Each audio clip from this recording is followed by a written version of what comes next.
नमस्कार मित्रांनो, स्वागत आहे तुमचं मराठी टेक मित्र यूट्यूब चॅनलमध्ये. अवकाळी पावसामुळे शेतकऱ्यांचं नुकसान झालेलं आहे. त्यांच्यासाठी आता मदत वाटप सुरू झालेले आहे आणि त्याचबद्दलचा हा जो आहे प्रातिनिधिक स्वरूपात चेक जो आहे तो शेतकऱ्यांना हिवाळी अधिवेशनामध्ये मुख्यमंत्री, उपमुख्यमंत्री यांच्यामार्फत दिला जात आहे. तर काय आहे अपडेट हे आपण या व्हिडिओमध्ये जाणून घेणार आहोत. पावसामुळे झालेल्या नुकसानीपोटी बाधित शेतकऱ्यांना मदत वाटपास मुख्यमंत्री एकनाथ शिंदे यांच्या हस्ते प्रारंभ करण्यात आला. नोव्हेंबरमध्ये हा अवकाळी पाऊस झाला होता. या पावसामुळे झालेल्या पिकाच्या नुकसानीतून दिलासा म्हणून बाधित शेतकऱ्यांना आज प्रातिनिधिक स्वरूपात धनादेश देण्यात आले.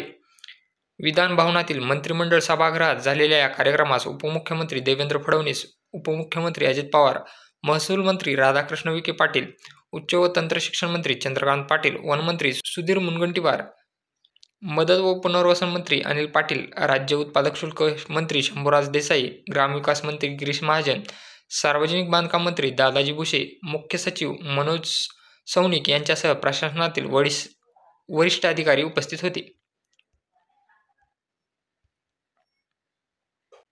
नोव्हेंबर 2023 मध्ये अवेळी पावसामुळे झालेल्या पिकाच्या नुकसानीची मदत संबंधित शेतकऱ्याच्या खात्यावर ऑनलाईन डीबीटी पद्धतीने जमा केली जाईल.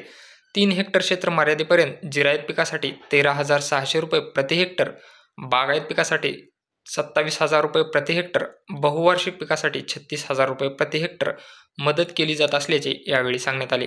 3 हेक्टर क्षेत्र मर्यादेपर्यंत शेतकऱ्यांना मदत दिली जाणार आहे, ज्यामध्ये जिरायतसाठी प्रति हेक्टर 13,600, तर बागायत पिकासाठी प्रति हेक्टर 27,000 आणि बहुवार्षिक पिकासाठी 36,000 रुपये प्रति हेक्टर याप्रमाणे त्यांना मदत डीबीटी मार्फत त्यांच्या खात्यावर वर्ग करण्यात येईल.